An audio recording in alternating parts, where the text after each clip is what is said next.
नमस्कार, आप देख रहे हैं धर्मदृष्टि पत्रिका का यूट्यूब चैनल दस्तक मीडिया। मैं विनोद शुक्ला आपको सुनाता हूं बाबा नीम करोली की अद्भुत गाथाएं। अद्भुत गाथाओं की श्रृंखला में अब हम जब कैंची धाम की बात करते हैं, गाथा उस समय की मैं आपको सुनाने जा रहा हूं। ये कैंची गांव था। एक मैं उदाहरण आपको, ऊसराहार थाना, कभी नाम सुना हो, नहीं सुना है तो मैं आपको बता दूं। इटावा जनपद है मैनपुरी के पास, मैनपुरी इटावा कहते हैं ना, तो इटावा जनपद में एक थाना ऊसराहार पड़ता है। मैं चौधरी चरण सिंह से जुड़ी एक घटना आज आपको सुनाता हूं कि उनके कार्य करने की शैली क्या थी। पंडित लाल बहादुर शास्त्री जी का जब हम नाम लेते हैं तो ईमानदारी की कसम खाने वाले, जैसे हम कोर्ट में शपथ लेते हैं कि गीता पर हाथ रख के शपथ लेता हूँ, है ना, इसी तरह से आज भी जब हमारे देश में ईमानदारी की बात होती है तो पंडित लाल बहादुर शास्त्री जी का नाम आता है। और ऐसे ही कार्यों के लिए चौधरी चरण सिंह भी जाने गए हैं। एक उदाहरण मैं आपको देता हूं कि प्रधानमंत्री बनने के बाद चौधरी चरण सिंह इटावा के एक दौरे पे आते हैं। एक कार्यक्रम लगता है जनपद इटावा में, और उन्होंने क्या किया इसका तो कोई भान भी नहीं कर सकता, कोई अपने सपने में भी नहीं सोच सकता। उनके पास जो शिकायतें रहीं, और जब इतने बड़े ओहदे पे व्यक्ति काम करता है तो शिकायतें तो जनरली बहुत होती हैं। लेकिन जब इटावा के दौरे पे आए तो ऊसराहार से किसी किसान नेता कहे गए हैं, तो किसानों ने कुछ समस्याएं दे दी कि साहब हमारे यहाँ जो कानून व्यवस्था है वो ठीक से नहीं चल रही। और उन्होंने जो स्थलीय निरीक्षण किया वहाँ पर, आपको मैं पूरी कथा सुनाता हूँ। इटावा जनपद के दौरे पे आए और उन्होंने अपने पीए, जो प्रोटोकॉल में उनकी सुरक्षा थी और सब था, उसको थोड़ा दूर छोड़ दिया। आप अकेले वहाँ से चलते हैं। देखो, उसमें भी कॉन्फिडेंस लेना पड़ता है किसी को, सुरक्षा अधिकारी छोड़ नहीं सकते, लेकिन दूर से उन्होंने कह दिया कि आप इस घेरे में रहें। चौधरी चरण सिंह अपनी गाड़ी से उतरते हैं, पूरा अमला जो होता है वो कहीं निश्चित स्थान पर चला जाता है। आते हैं, अब खेत आप दिखा दीजिए, ऐसे ये खेत होते हैं, और इन्हीं किसी खेत में आके उन्होंने जो उनके वस्त्र थे, उन्होंने वो वस्त्र उतार दिए। धोती पहनते थे, आपने देखा उन वेशभूषा देखी, आप देखिए, गांधी टोपी लगाते हैं। तो उन्होंने अपना एक टोपी उतार दी, साफा बांधा, गमछा अंगोछा कहते हैं जैसे, और कुर्ता पहने थे। तो कुर्ता वो गंदा था, कहीं कहीं से हल्का हल्का फटा या रफू किया हुआ भी था। धोती भी थोड़ी मैली कुचैली थी। खेत में गए, क्योंकि किसान नेता यूं ही नहीं थे, वो किसान का काम भी कर चुके थे, और किसानी जो करता है उसे सब पता होता है। तो वो आके उन्होंने आगे कहीं जूते भी उतार दिए, और अपना नंगे पैर बिल्कुल एक कष्ट से, चेहरा लग रहा है कि इनके साथ बड़ी घटना हो गई है, और वो खेतों से होते हुए ऊसराहार थाने में पहुंचते हैं। अब थानों का हाल, कार्यालयों का हाल, जो दिनचर्या है, शिकायत करने वाले आते हैं, किसी की सुनी जाती है, किसी को दबकाया जाता है, किसी को, सारे काम वो नहीं होते, बहुत स्पष्ट कह रहा हूँ मैं, जो होने चाहिए। और यही शिकायत थी। शिकायत ये थी कि बिना रिश्वत के कोई काम नहीं होता वहाँ पर। और ऐसा जब खिचड़ी बनती है ना, तो एक चावल निकाल के देख लेते हैं। उनको कोई पहचान नहीं पा रहा है, वो धीमे धीमे थाने में प्रवेश करते हैं, और बड़े दुखी मन से जब वो थोड़ा सा आगे बढ़ते हैं तो हाथ जोड़ के खड़े हो जाते हैं कि हुजूर, हमारी जेब कट गई है, और ऐसे मैं मेरठ का रहने वाला हूँ। सुना ये था कि इटावा में बहुत अच्छे बैल मिलते हैं, यहाँ कोई हाट भी लगती है, तो वहाँ के लिए मैं रुपए लाया था, वो सब कट गए हैं, हमारी साहब रपट लिख ली जाए। अब इतना ईजी नहीं होता, तब भी नहीं था और आज भी नहीं है। आज मैं इसलिए कह रहा हूँ, माफ़ कीजिए, 35 वर्ष तक मैंने अखबारों में काम किया है, तो कुछ सत्यता है वो भी मैं महाराज जी के भक्तों को भी बताना, कोई जानते हैं सब। हुआ क्या कि उनके दरोगा जी तो, बड़े दरोगा जी तो हैं नहीं, वो ही बताएंगे कि कैसे लिखी जाएगी। और तो उन्होंने कहा साहब जो छोटे दरोगा जी हों उनसे मिलवा दीजिए। तो वहीं एक कुर्सी पे बैठे थे दरोगा जी, उन्होंने कहा हाँ बताओ। तो उन्होंने कहा साहब ऐसे ऐसे हम आए हैं, बैल ख़रीदने आए थे, रुपए लेके आए थे, कट गई जेब, और साहब हमारी रिपोर्ट लिख लो। उन्होंने कहा कि तू लगता तो नहीं इतने रुपए तेरे पास थे, इतने रुपए लेके तू बैल खरीदने यहाँ आया है, कहाँ से ये कहानी बना लाया, कहाँ की रिपोर्ट? और हड़का दिया साहब। वृद्ध महाशय खड़े हुए हैं, अपनी आर्जुमेंट कर रहे कि साहब लिख लो, कहीं दिखवा दो, हमारी जांच करवा दो, कहीं चोर पकड़ जाएं, जेब कतरे पकड़ जाएं तो हम। तो जब जितनी दलील वो दे रहे हैं, दरोगा जी का पारा उतना ही ज़्यादा बढ़ता है और अंतोगत्ता वो हड़का देते, चलिए नहीं लिखी जाएगी रिपोर्ट, बात माना, तुम टाइम खराब कर रहे हो। ये थोड़ा सा मैं झटका वो बता रहा हूँ जो अक्सर मिलता है। वो वृद्ध महाशय आप निकल के थाने से चल पड़ते हैं, तब तक बड़े साहब भी आ जाते हैं जो वहाँ के इंचार्ज थे। तो इंचार्ज से वो आते हैं कि साहब हमारी रिपोर्ट लिख दो, और रिपोर्ट नहीं लिखी जाती है। अब क्या है कि वो वृद्ध महाशय, अब मैं वृद्ध महाशय इसलिए कह रहा हूँ कि वो कहानी की मांग है। मैंने तो ये कहानी पहले बता दी, अगर मैं वैसे बताता तो आप बाद में ही जान पाते कि कैसे क्या हुआ। तो वो बाहर निकलते हैं, बाहर निकलते जा रहे हैं, गेट के पास पहुँचे हैं तो उनके पीछे एक सिपाही पहुँचता है। वो कहता है दद्दा कहाँ जा रहे हो, क्या बात है, रिपोर्ट नहीं लिखी जा रही? तो कहते हैं हाँ साहब हमारी रिपोर्ट नहीं, ऐसे ऐसे। वो उन्होंने सब पूरी घटना फिर बता दी। तो वो कहता है कि कुछ खर्च करो रिपोर्ट लग जाएगी। तो वो कहते हैं हम तो वैसे ही लुटे पिटे हैं, सब रुपए चले गए, अब साहब हम क्या खर्च करें? बोले केवल 35 रुपये लगेंगे। और ये दायरा 70 के दशक का है, 79 गर्मी थी, इसी उहापोह की स्थिति में चेहरे पर वो सब चीज़, और जब जेब कट गई तो पैसे नहीं हैं। वो फिर मजबूरी बताते हैं, लेकिन वो कहता नहीं पैसे नहीं हैं, 35 रुपये नहीं है तो हम नहीं लिखवा पाएंगे। अब वो कहते हैं चलो भाई हम 35 रुपये कहीं से करेंगे, देखेंगे, और कहीं ऐसे जेब अपना टटोली कि चलो भाई। चौधरी चरण सिंह पीछे पीछे हैं, वो सिपाही आगे आगे है। आगे जाके दरोगा से कहता साहब बात बन गई, बंदा 35 रुपये देगा और इसकी रिपोर्ट लिख जाए। तो बस फटाक से कागज़ निकाला गया।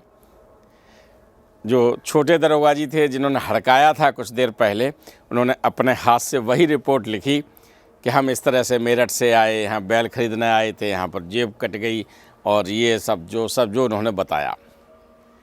जब पूरी बात लिख गई तो वो छोटे दरोगा जी पूछते हैं अरे क्या अंगूठा लगाएगा या दस्तखत करेगा? तो वो वृद्ध महाशय कहते हैं कि नहीं साहब दस्तखत करेंगे। कलम दिया जाता है, चौधरी चरण सिंह उस पर दस्तखत करते हैं, चरण सिंह। अब उनको क्या पता कि कौन से चरण सिंह हैं, है ना भाई, चरण सिंह उन्हें नहीं मालूम। और वो देखते हैं कि लिख दिया चरण सिंह। और जो पैड होता है ना अंगूठा लगाने वाला, वो भी अक्सर रखा रहता है वहाँ टेबल पे, हर जगह थानों में रखा रहता है, ऑफिस में रखा रहता है, अंगूठे वाले लोग आते हैं आज भी, जो हालांकि शिक्षा पे कलंक है। तो जब उन्होंने नाम लिख दिया और उसके बाद उस पैड को अपनी तरफ लिया है, तो दरोगा सोचता है आपने तो दस्तखत कर दिए, अब ये पैड क्यों ले रहा है? तो वो अपनी जेब से और निकालते हैं और उसे स्टैम्प लगा के और कागज़ पे लगा देते हैं, और उस पर लिखा होता है भारत सरकार प्रधानमंत्री। नाम लिखा होता है ना, नाम लिख के जब भारत के प्रधानमंत्री की मोहर लगती है तो दरोगा कहता है ये प्रधानमंत्री की। और फिर चौधरी चरण सिंह बता देते हैं कि आवेदक मैं हूँ। क्या हुआ होगा उस समय थाने में कि भारत के प्रधानमंत्री से 35 रुपए की रिश्वत मांग ली, और एक आम आदमी का दर्द का एहसास चौधरी चरण सिंह को हुआ होगा। और मुझे मालूम है कि इन्हीं कामों में ने आज भारत रत्न तो पहले से ही हैं, लेकिन भारत रत्न भारत सरकार ने दिया है। मैं आभार भी प्रकट करता हूं और खुशी भी प्रकट करता हूं। मुझे भी खुशी है कि महाराज जी के आशीर्वाद से इन्हें प्रधानमंत्री बनने का मौका मिला और प्रधानमंत्री पद पर रह के छोटी छोटी बातों को उन्होंने बड़ा। मुझे और एक चीज़ घटना याद आ रही है। ये घटना तो और मैं इसका कर दूं कि फिर क्या हुआ आप सोचो, फिर पूछेंगे कमेंट बॉक्स में कि क्या हुआ था। पूरा थाना सस्पेंड हुआ था। जिसने सुना आला अधिकारी पहुंचने लगे थाने में, थोड़ी देर चौधरी चरण सिंह बैठे रहे और फिर तब तक उनका पूरा अमला आ गया और वो बैठ के गाड़ी में चले गए। तो इस तरह का उदाहरण अभी तक का थाने स्तर की अपने स्वयं की औचक निरीक्षण कर लीजिएगा।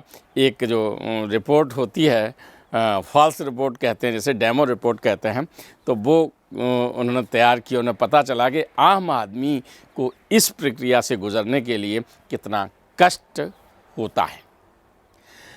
ईमानदारी की और गाथाएं हैं। राजनीतिक जीवन पर मैं ज़्यादा जाना नहीं चाहता। मुझे एक घटना और याद आ रही है। आप उत्तर प्रदेश के मुख्यमंत्री रहे और मेरा बचपन था, मैं देख रहा था, सुन रहा था, तब की एक घटना मुझे याद है कि टीचर लोग जो प्राइमरी में या स्कूलों में जो जाते हैं, आज भी अब मैं आज की टिप्पणी नहीं करूँगा, तब होता क्या था कि वहीं गांव में पोस्टिंग है, खेत में पानी भी लगा आए, घर के काम भी कराए, है ना, और उसी में दस्तखत कर दिए, जो पढ़ाया नहीं पढ़ाया और चलता रहता था। इसी तरह से उत्तर प्रदेश के मुख्यमंत्री रहते हुए चौधरी चरण सिंह ने स्कूलों का औचक निरीक्षण किया था, बिल्कुल छद्म भेष था, और फिर अध्यापक टाइम से जाने लगे थे। कहते थे कहीं ऐसा ना हो कि चौधरी चरण सिंह हमारे स्कूल में आ जाएं, है ना। तो अधिकारी जब सख्त होता है, देश का शासक सख्त होता है, तो उसकी छाप जो है, उसका असर जो है, वो जनता के बीच में आता है। एक घटना मैं बता दूं, मुख्यमंत्री के रूप में वो कार्यरत थे। अब रिश्तेदार हों या कोई हों, आना ही आना है। उस पीरियड में स्कूटर जो था वो नंबर से मिलता था। और आपको एक बात और बता दूं कि सीमेंट भी, अब तो आज जाके जाओ, नहीं 50 बोरी चाहिए, नहीं ला दो, पैसे दीजिए ले जाओ। तो पहले सीमेंट कैसे मिलता था? पहले जाओ एसडीएम या तहसीलदार के पास, वहाँ से एप्लीकेशन दो, वहाँ से बताएगा कि भैया हमें 10 बोरी चाहिए। तो अधिकारी समझेगा कि नहीं 10 की ज़रूरत है, 8 की ज़रूरत है, 5 की ज़रूरत है, परमिट दे दिया, उतने ही लेके जाओ, उतने में ही काम कराओ, है ना। अब ऐसे ही स्कूटर हमको ख़रीदना है, तो स्कूटर के लिए पहले लाइन लगा दी। अब हुआ क्या कि साहब स्कूटर आ जाएगा, 1 महीने बाद मिलेगा, 6 महीने बाद मिलेगा, थोड़ा एडवांस पहले दे दिया। ये प्रक्रिया चलती थी पहले। अब तो शोरूम में जाओ, पैसा दीजिए, उठा लीजिएगा। उस समय चौधरी चरण सिंह के एक रिश्तेदार थे, वो दिल्ली में रहते थे।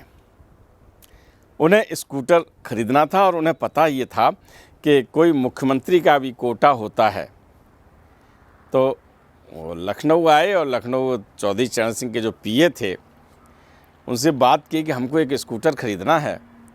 और उस समय कुछ संख्या थी, 20 थी, 30 थी, अब जो संख्या थी, तो वो मुख्यमंत्री अगर किसी को वहाँ से कर दें तो वो उन्हें तत्काल गाड़ी मिल जाती थी।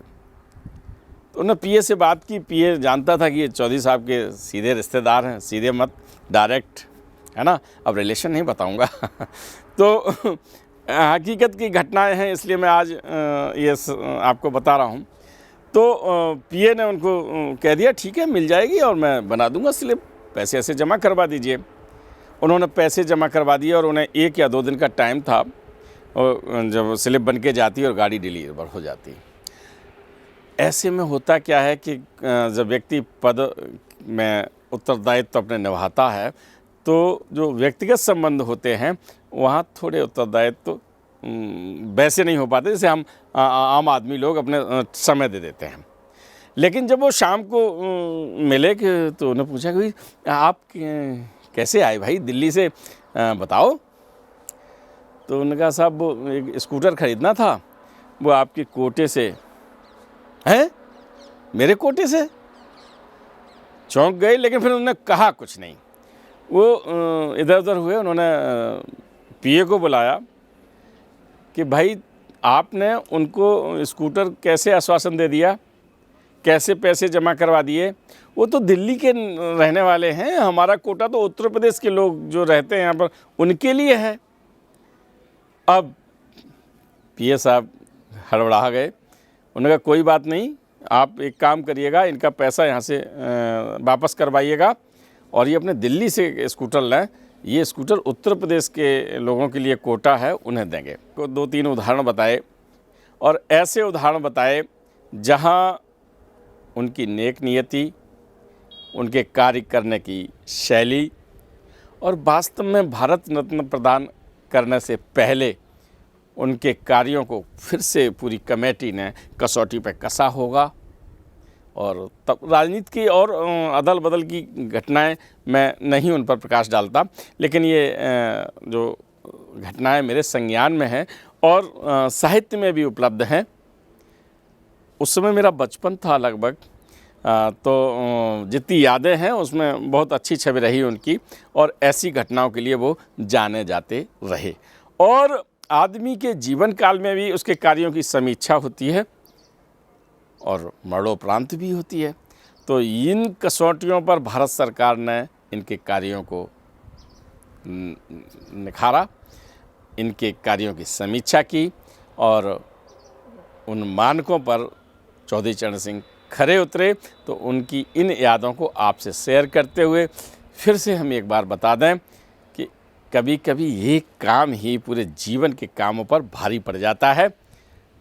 हम फिर से एक बार बताएंगे आपको कि हमारे देश के राजनेता, हमारे देश के उद्यमी जिन्होंने विश्व पटल पर अपना परिचय दिया है, विश्व पटल पर ऐसी गाथाएं लिखी हैं जिन्हें पूरा विश्व मानता है, मैं उनको लेकर एक बार फिर से आपके एक सीरीज में आऊँगा।